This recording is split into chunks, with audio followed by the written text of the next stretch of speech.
नमस्कार दोस्तों, कैसे हैं आप? आशा करता हूँ कि आप काफ़ी अच्छे होंगे।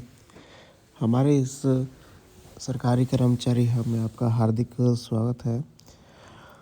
तो सरकार ने कुछ ऐसा बताया है जो आपको जानना चाहिए। सभी केंद्रीय कर्मचारी घर बैठे अपनी सैलरी को अब जान पाएँगे। पूरी खबर बताएँगे, क्या है पूरी खबर। अगर सरकार इतना भी दे रही है तो अच्छी खासी बढ़ोतरी आपके सैलरी में होने वाली है। पूरी खबर बताएँगे। अगर चैनल पे आप नए हैं, चैनल को आप ज़रूर सब्सक्राइब कर लें। साथ में आप घंटी का निशान भी दबा दें ताकि आने वाले वीडियो की नोटिफिकेशन आपको मिल सके, उसका फ़ायदा सबसे पहले आप ले पाएँ। वीडियो के लास्ट में ज़रूर जाइएगा क्योंकि लास्ट तक जो इन्फॉर्मेशन छुपी हुई है उससे ये कंफर्म हो जा रहा है कि आपकी सैलरी में बढ़ोतरी अच्छी खासी होने वाली है। चलिए शुरू करते हैं इस वीडियो को। जैसे आप जानते हैं कि 7 सीपीसी में सरकार ने और जो चेयरमैन पर्सन थे उन्होंने केंद्रीय कर्मचारियों के साथ बहुत ज़्यादा सख्ती इस्तेमाल की।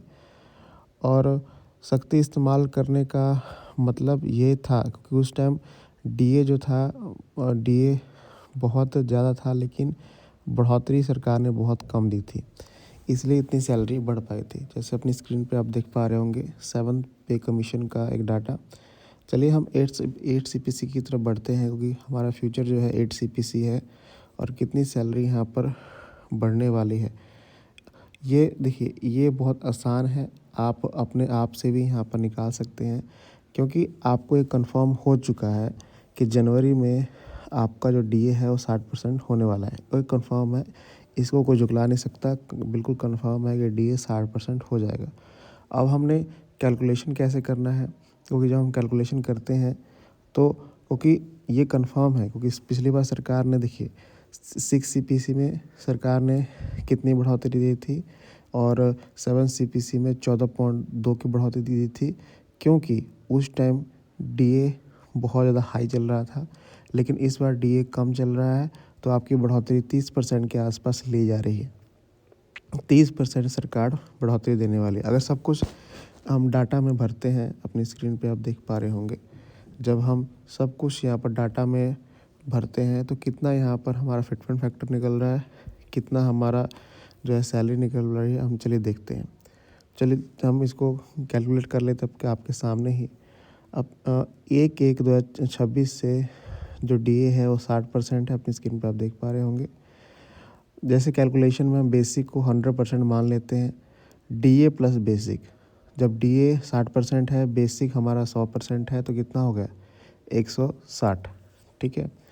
और जैसे ट्रेड कह रही हैं, जैसे सभी न्यूज़ चैनल सभी चीज़ें कह रही हैं कि सरकार 30% से ज़्यादा बढ़ोतरी दे ही नहीं सकती है, क्योंकि इस बार जो है डीए बहुत कम बढ़ा है और महंगाई का स्तर बहुत ज़्यादा हो गया है, तो 30% बढ़ोतरी बहुत ज़्यादा है। हम जब 160% का 30% निकालते हैं तो कितना निकल रहा है, देखिए 48 को याद रखिएगा, ठीक है। अब फिटमेंट फैक्टर निकालेंगे, जो हमारा बेसिक बना था 160 प्लस इंक्रीमेंट 48 अपॉन 100। जब इसको कैलकुलेट करते हैं तो कुल मिला के हमारा जो फिटमेंट फैक्टर निकल रहा है 2.08 निकल रहा है। अब देख पा रहे होंगे 2.08। जैसे भी आप कैलकुलेट कर लें, कोई भी फार्मूला लगा लें, कोई भी आप एनालिसिस लगा लें, लेकिन 2.08 से आपका फिटमेंट फैक्टर ज़्यादा नहीं हो रहा है। अपनी स्क्रीन पे आप देख पा रहे होंगे।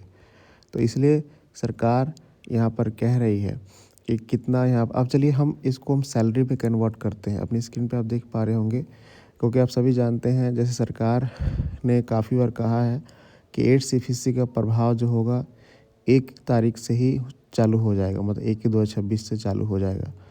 तो अभी आप जब 8 सीपीसी नहीं लागू हुआ है, अभी आप सैलरी कितनी ले रहे हैं? आप जो 18,000 वाले हैं, अपनी स्क्रीन पे आप देख पा रहे होंगे 18,000, ठीक है। और डीए 60% हो जाएगा तो 18,000 का 60% निकालते हैं तो 10,800 रुपये यहाँ पर बन रहा है।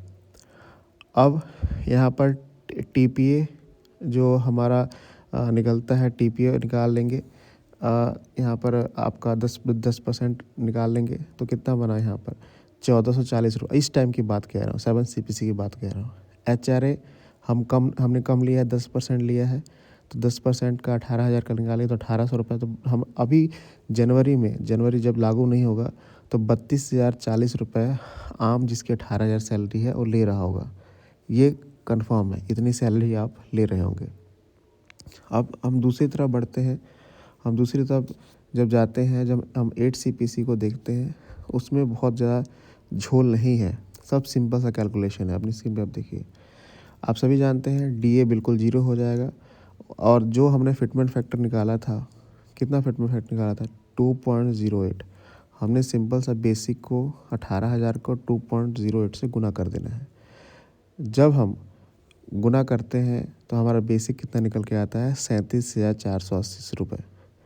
तो 37,480 रुपये आपको दिख तो रहा होगा बेसिक, ठीक है। साथ में अपनी स्क्रीन पे आप देखिए DA 0 कर दिया गया है और TPA वही निकलेगा 1,800 रुपये जो निकालते हैं हम 7% 10% के आसपास जो TPA निकलता है। अब HRA की बात आती है। जब 7 CPC था तो रूल जो था वही 10 10 10 20 और 30 वाला रूल था, ठीक है। लेकिन यहाँ पर जो है, यहाँ पर कुछ कम होगा। उस टाइम जो आपका गिर जाएगा 9% या 8% के आसपास जो है HRA रह जाएगा।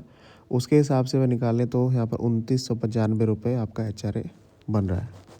अब हम टोटल देखते हैं तो 42,275 रुपये आपकी सैलरी बन रही है। तो कितना फ़र्क आया, 7 CPC में आपको मिल रहा था 32,040 रुपये, अभी मिल रहा है 42,270 रुपये। तो 10,000 के सैलरी का फ़र्क यहाँ पर दिख रहा है। ये फ़र्क आपको बहुत ज़्यादा नहीं दिखेगा। फ़र्क कब दिखना चालू होगा, 6 महीने बाद। जब 6 महीने बाद आपका DA लगेगा 3% 4% जितना भी लगे, ठीक है, जब आपकी सैलरी बढ़ेगी। क्योंकि जब हम 18,000 पे 3% निकालेंगे तो बहुत कम होगा और आपका बेसिक बढ़ चुका है। बेसिक कितना हो चुका है 37,480 रुपये। अगर इसके ऊपर 3% या 4% जितना भी निकालते ज़्यादा निकलता है। मतलब आपको लॉन्ग टर्म में बहुत ज़्यादा फ़ायदा होने वाला है। लॉन्ग टर्म जब हम जाएंगे सैलरी कैलकुलेट करेंगे 6 महीने बाद, क्योंकि आप जब सभी जानते हैं कि 6 महीने तक आपका DA 0 रहेगा, तो लॉन्ग टर्म में ज़्यादा फ़ायदा होगा। तो अच्छी खासी बढ़ोतरी है, ऐसी खासी नहीं है, क्योंकि 18,000 का बेसिक यहाँ पर 37,480 रुपये हो जा रहा है, ठीक है। अच्छी खासी बढ़ोतरी, अगर इतना तो कंफर्म है 2.08 ही रहेगा।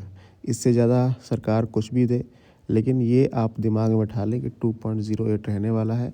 आपकी सैलरी कंफर्म है, इतनी ही बढ़ेगी। ये कुछ एनालिसिस था जो आपका कन्फ्यूज़न दूर करेगा। इसको ज़रूर शेयर करिए और चैनल को ऐसे न्यूज़ के लिए सब्सक्राइब करिए। धन्यवाद।